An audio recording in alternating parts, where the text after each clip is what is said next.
As you guys already know, affordable Ryzen 4000 series laptops are pretty much the most interesting laptops on the market right now. They are light, they are compact, they are very fast, they offer fantastic battery life, and you can play some games on them even if they don't have a dedicated GPU, which makes them very versatile and very well suited for pretty much everyone out there. And that is exactly what this Modern 14 from MSI has to offer.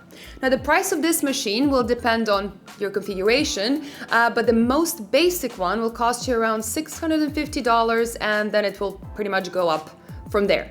What I have right here is actually the top spec version that has an 8-core Ryzen 7 4700U. It has 16 gigabytes of memory and a 512 gigabyte SSD. It's not a gaming laptop, so it doesn't have a dedicated GPU, but you will see later in this review that many games will actually work just fine on this little machine. Now, this top spec model will cost you around 950 euros here in the Netherlands, which is usually around $850 to $900 in the US. So let's see how it performs and if it's worth considering at all. Let's go. But if you want a nice and big gaming monitor instead, check out the G32QC from Gigabyte.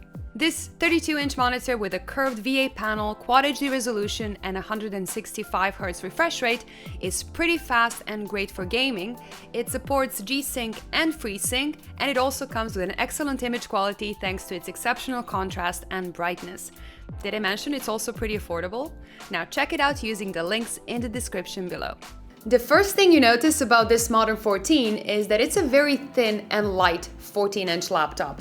It is 32 centimeters wide, 22 centimeters deep, and around 1.7 centimeters thick.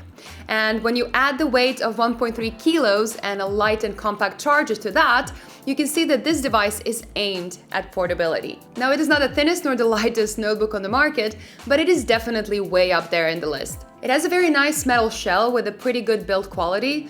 There is a bit of a flex going on here and there, so don't expect it to be on a Razer Blade or an XPS level, but it's definitely a huge step up from the Acer Swift 3 that I reviewed not too long ago. Now, unfortunately, it is very sensitive to fingerprints, so be ready to clean it often. You can easily open it with one hand, and when you do, you will see that bottom will raise up from the surface, giving it a bit more airflow and a slightly nicer keyboard angle. The build quality on the inside is above average, actually. There is a bit of flex on the keyboard, but you will only notice that if you actually press down hard. You're not going to notice it if you just work on it normally. As I said in my review of the Creator 17, I really think MSI is making all the right choices when it comes to their keyboards.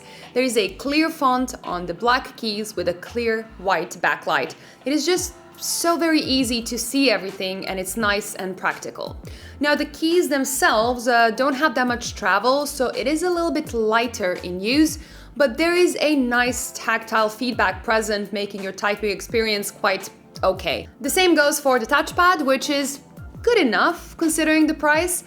You cannot really expect it to do as well as on some premium laptops, but it is accurate, it is smooth enough, so it will be fine for everyday normal use, or just get a light wireless mouse to drag around with it. The fact that it's not too thin is actually good news when it comes to connections. Now, you get a full-sized HDMI port on the left side, along with a USB Type-C and a mini SD card reader. And on the right side, you get two USB Type-A ports and a combined audio jack. Now, unfortunately, I am going to deduct a few points here because of the actual performance of these ports. Now, the HDMI port is limited to 30 Hz if you connect a 4K display to it. The Type-C port is only a 5 gigabit per second port instead of a faster 10 gigabit one, and those two USB Type-A connections on the right side are actually USB 2.0 ports. The performance of the new Ryzen 7 CPU is pretty good. As expected, it is a U-series CPU, so it has 8 cores and 8 threads, but it's a huge upgrade over the 8th gen i5s that you will often see in this price range. As the CPU is limited to 25 watts, there are some benchmarks where this Ryzen 7 4700U isn't actually faster than the Ryzen 5 4500U in other laptops, but it is faster in general, and it is just a solid performer overall. For medium-heavy productivity tasks like photo editing, working with graphics, or 1080p video editing, it will do just fine. Since it doesn't have a dedicated graphics card, it is not really a gaming laptop, and you will have some troubles running AAA titles on this. For example, Far Cry 5 on 1080p medium is clearly way too much to ask from this laptop. You might get away with 720p load settings in some big games, but if you plan on gaming a lot, it would be best to just get a laptop that has a dedicated GPU instead. But if you're looking for a school laptop that can play some lighter titles, then this one will do just fine. Because games like CSGO, like Overwatch, like Minecraft and League of Legends, for example, will run really well on this integrated graphics. So if you have a bit of time to kill at school or in your office, you can easily fill it up with a game or two on this laptop.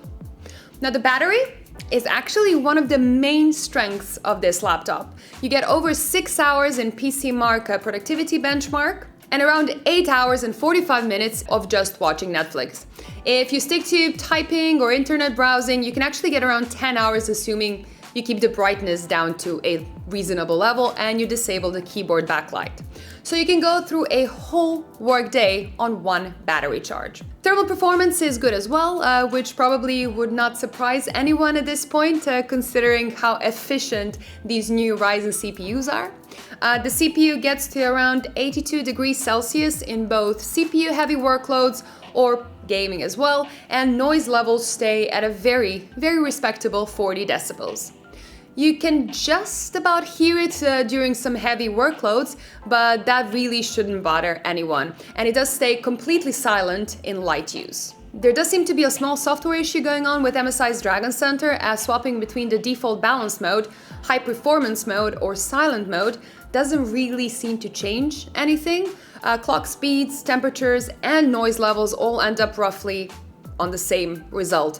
I'll give them a pass as the default mode is actually very well balanced, but it is possible that you'll get some more options if they actually go ahead and patch this issue in the future.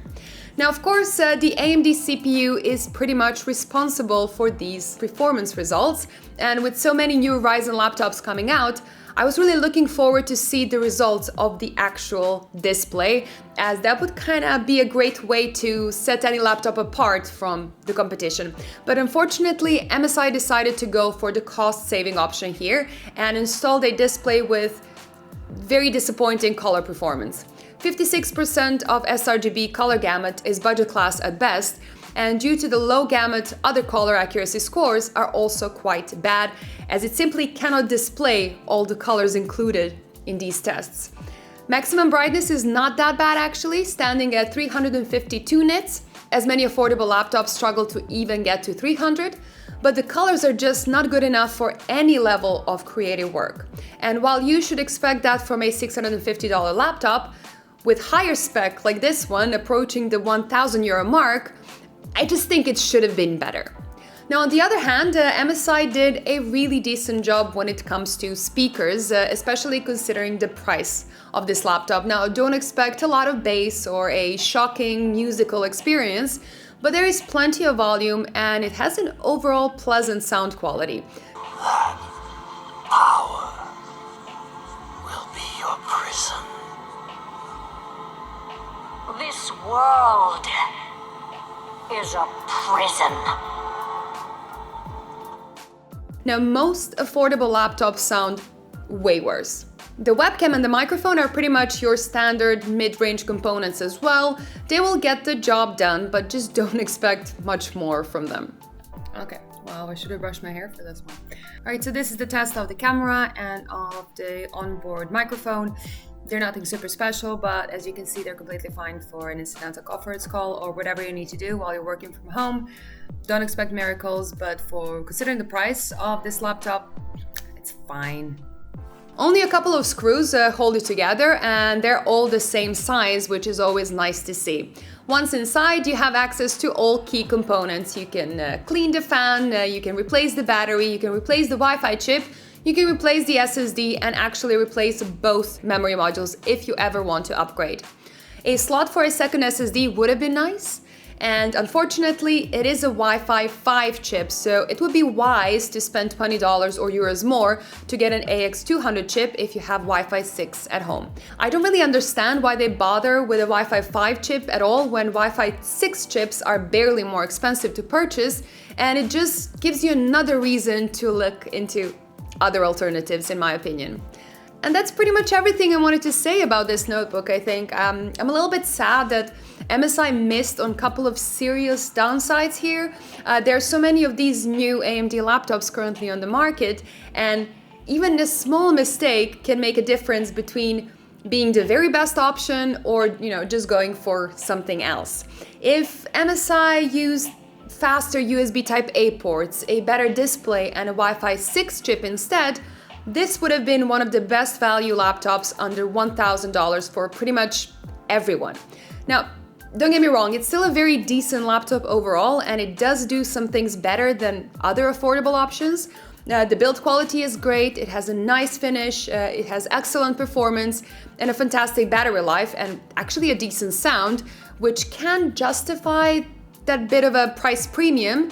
But until they improve on the previously mentioned things, I really cannot say that this is the ultimate affordable Ryzen laptop that everyone should go for. That is it for today. I really hope you enjoyed this review. Let me know your thoughts about this laptop in the comments down below. And while you're there, please give me a like and subscribe to Tech Testers to never miss a video. See you in the next one, guys. Bye!